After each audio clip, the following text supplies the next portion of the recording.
Let's learn about using rainfall in stormwater modeling. Before designing or evaluating any stormwater drainage system, the engineer must first determine how much flow will reach the drainage system. To determine surface runoff, you must know two things: the characteristics of the surface and how much rain it receives. This lecture will focus on understanding and using rainfall data. We're also going to tell you which type of rainfall data to use for different runoff methods. So there's no beginning or end to the hydrologic cycle. Water just circulates through the cycle continuously. But for our purposes of modeling, we're going to deal primarily with precipitation, infiltration, and direct runoff. There are situations where the groundwater table can rise high enough to affect stormwater conveyance systems, but we're not going to cover that in this lecture.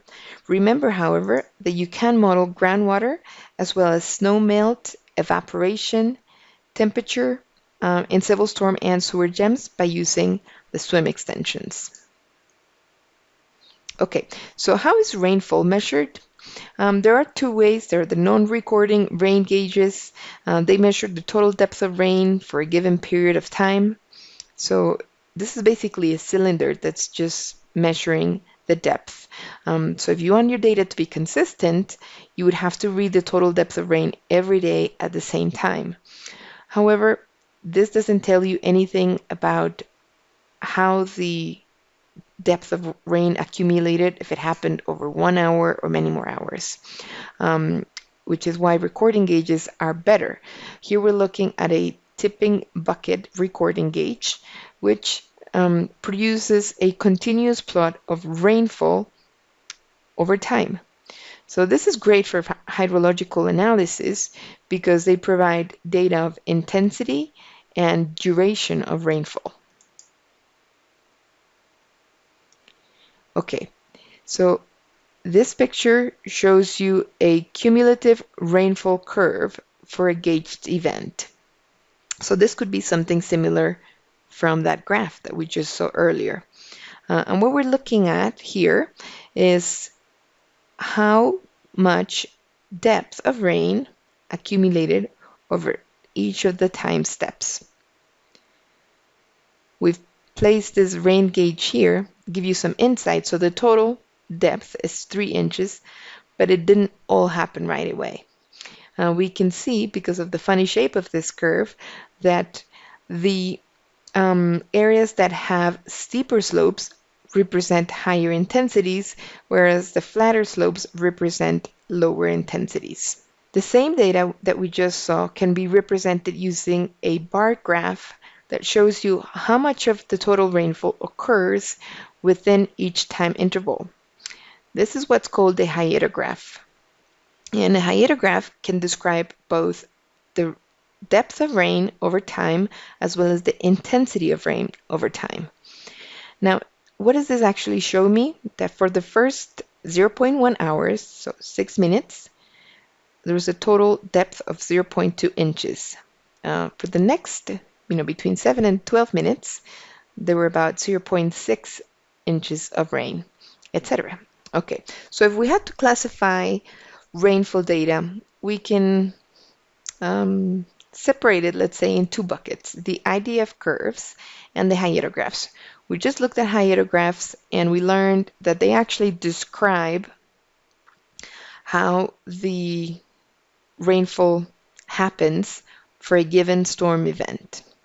Okay, whereas IDF curves provide average rainfall intensity for a particular location, and they can tell you about different frequencies and different durations.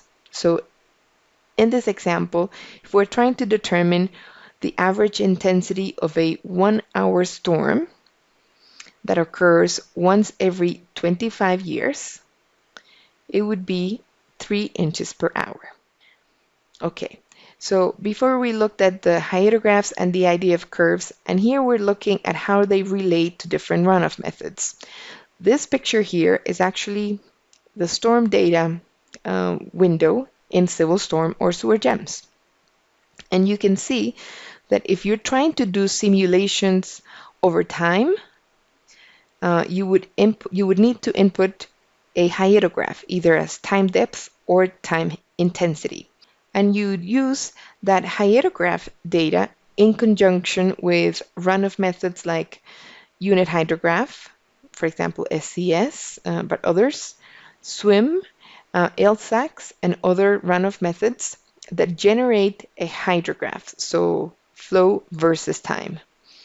If you're not interested in doing an analysis over time, if you're just interested in peak flows, then you'd be using the rational or modified rational method for calculating runoff, and those go along with these IDF and Hydro 35 curves.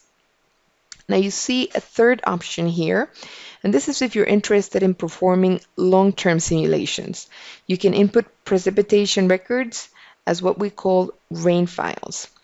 And these are continuous records that cover both wet and dry periods, and they can extend over years.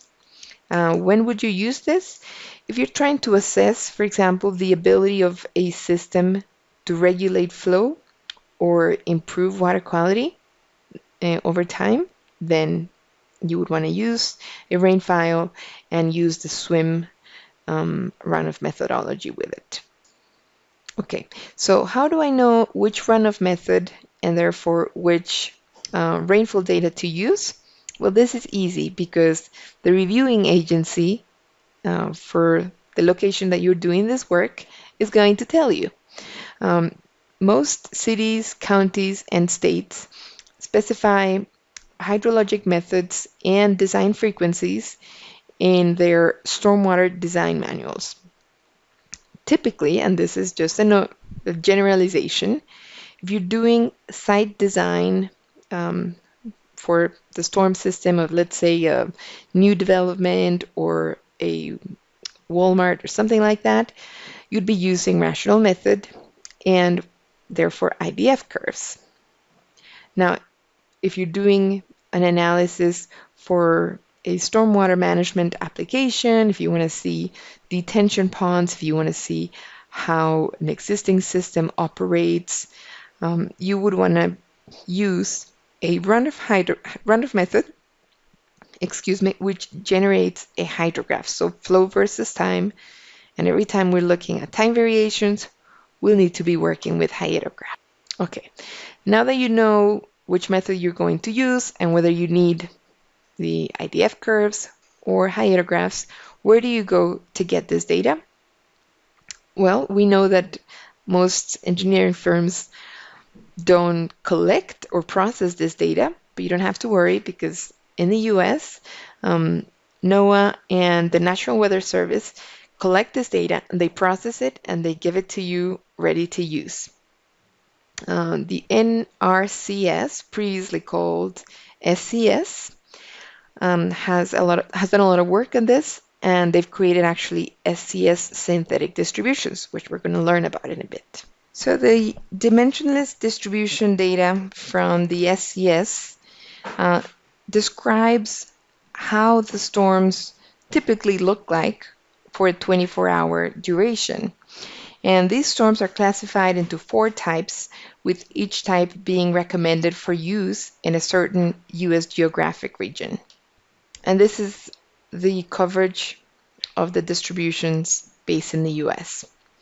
So to use these SCS rainfall distributions, the design engineer will need to know the geographic location of the project, as well as the total depth for the design event.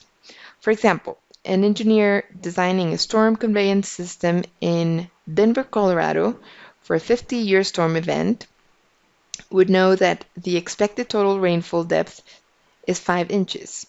So from this map, the engineer would determine that a type 2 storm distribution is a good choice. Now in the software, the engineer would select time versus depth for storm data type, select the appropriate distribution type from the dimensionless curve, In this case, it would be type 2. And notice that the software includes the standard SCS 24-hour distributions, as well as Bulletin 71 for the Midwest and Circular 173 for Illinois. But you can also input your own custom synthetic distributions. Now the final step would be to enter the return event and the total depth, and then the result would be a 24-hour distribution of rain. You can see that the total depth at the end is 5 inches. Here is an example of the data found in Bulletin 71 for the Midwest US, as well as the statistically derived rainfall distribution. And here's a map of the rainfall frequency duration data for most of the US. So if you're in a blue state, as shown here, you can find data that looks like this. So in this example, we see the total depth for different durations and storm events. Okay, so how do you bring it all together and enter this data in Civil Storm? Well, we just looked at how we can create the different storm events by going to Components and Storm Event. Now the next step is to create rainfall alternatives, assigning a storm event to those alternatives, and creating a scenario. So let's take a look. In the storm data, I have type 3, 2-year, 10-year, and 100-year storm events. And if I go to the alternatives, I can see that I've associated each of those alternatives with a global storm event, meaning that that storm event will apply to the entire project. Now, once we have those together, the last step is to create a scenario. In this case, I have my existing 10-year and existing 100-year, and you can see that each of those are associated with the corresponding storm event. If you found this video helpful, please give it a like. If you want to see more such series, consider subscribing to our channel. Thank you, and see you next time.